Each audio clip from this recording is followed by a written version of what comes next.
How are you today, my friend? If you are struggling with self limiting beliefs, you don't want to miss this because today I'm going to talk about how to crush those limiting thoughts so you can be free from frustration and reach your highest potential. Well, first, let me tell you, not all limiting beliefs are bad for you because they are here to protect you from experiencing unpleasant emotions and pain.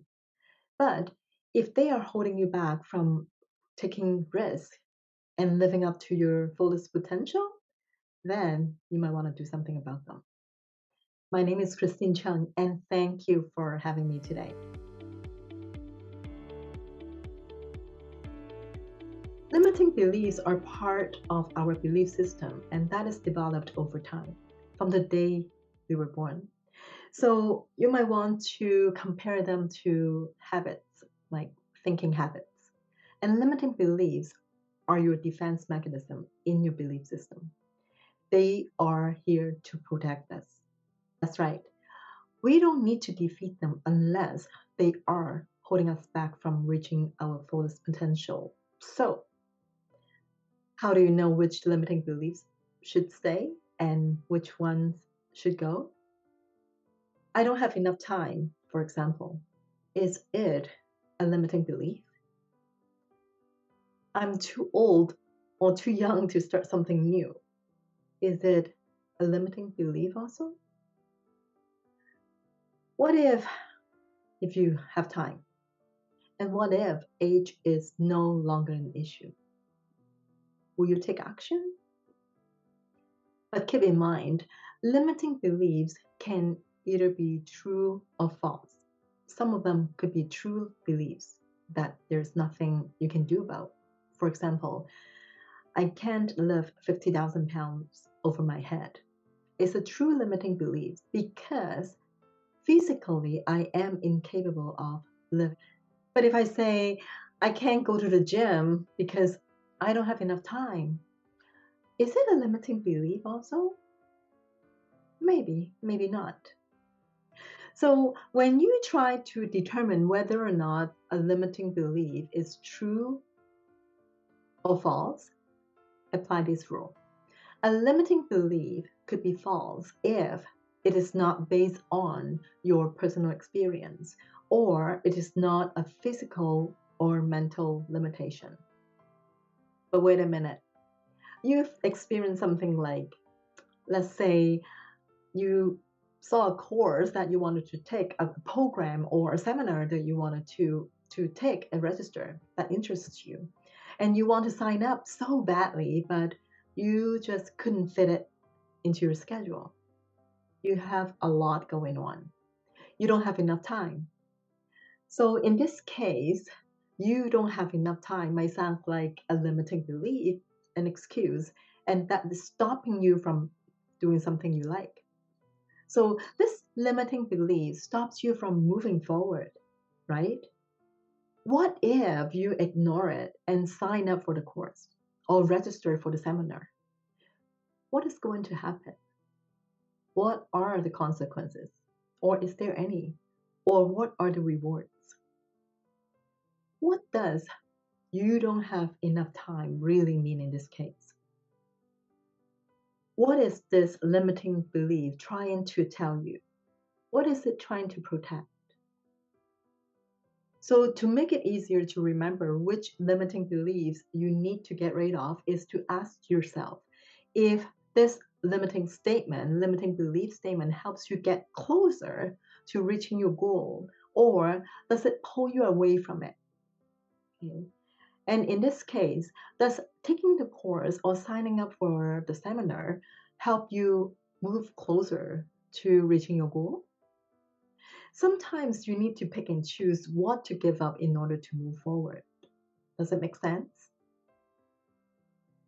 So now let's look at where these limiting evil beliefs come from. Let me ask you a question. Do you know how to ride a bicycle? Yes. And do you remember how you had to pay attention to all the details?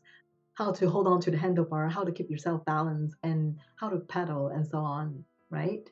You eventually become used to it and you can just hop on and off. You go without thinking about how to ride a bike. Why? Yes, because you practice. Repeat the step over and over and over again. You were training your muscle, making it a habit. And when something you do over and over again, it becomes automatic. Good? And this is an example of how the conscious mind and the unconscious mind work together in neurolinguistic programming. When we experience something new, our conscious mind works really hard to process the information, just like at the first when you're learning how to ride a bicycle. Okay?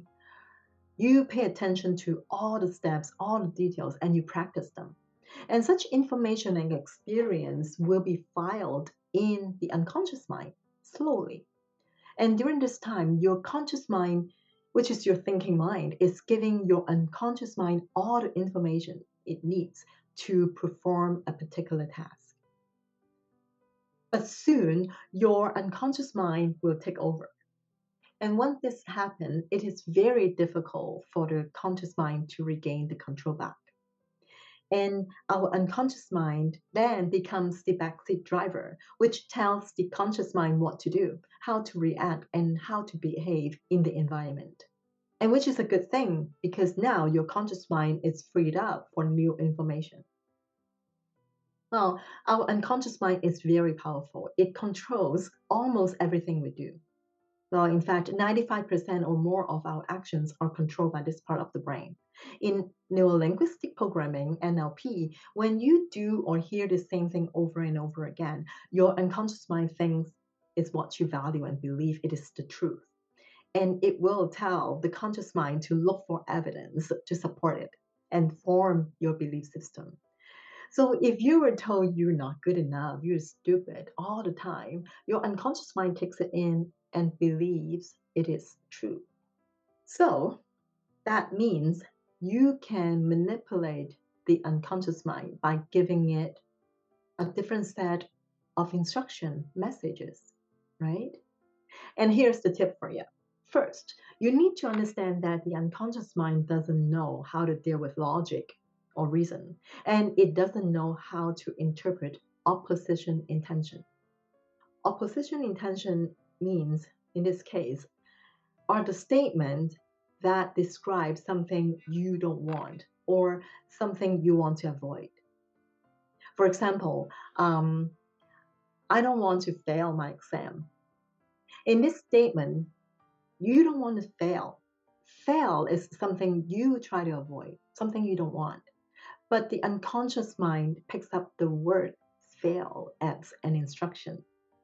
And it doesn't know that's what you want to avoid. Okay? So use straightforward and positive language when you're giving commands to your unconscious mind. Okay? Another example is no problem. Okay? Rephrase this to for sure, definitely. Otherwise, your unconscious mind will tell the conscious mind to look for problems. Okay? Now, you know how to give orders to the unconscious mind to work for you, but that's not enough. Remember, you are changing an old thinking habit, your limiting beliefs, and fighting with your loyal and powerful unconscious mind. You will experience resistance. So, to reconstruct or to reprogram your belief system that has been rooted in you for years, you need more than just positive and direct language. When you rephrase the statement, I'm not smart enough, I'm not smart enough for the job, to I am doing my best, I'm getting better at it, I'm very good at it. You are putting your future self in front of you. In your mind, you are not smart enough. It's your perception of yourself now. When you rephrase it to I'm doing a great job or I'm getting better at it, it's something you are imagining that is happening in the future. Okay? And it is what you want to see as an outcome, right? So to convince your unconscious mind that you are safe, remember your unconscious mind is here to protect you. So to convince your unconscious mind that you're safe, even if you are changing the belief system, you must show the unconscious mind by creating an image of your future as real as possible. You want to make it convincing. Okay? And here's a tool I like to use with many of my clients, and I love to share this with you, is to give yourself an A plus workbook. So in this workbook, it comes with instructions on how to craft your A letter, A plus letter, a template that you can just fill in the blank. And also, I included an A plus letter that I wrote to myself many years ago. So you can take it as a reference. And you can get a copy of this workbook for free. Just email me, christine.cheung@outlook.com. You'll get it right away.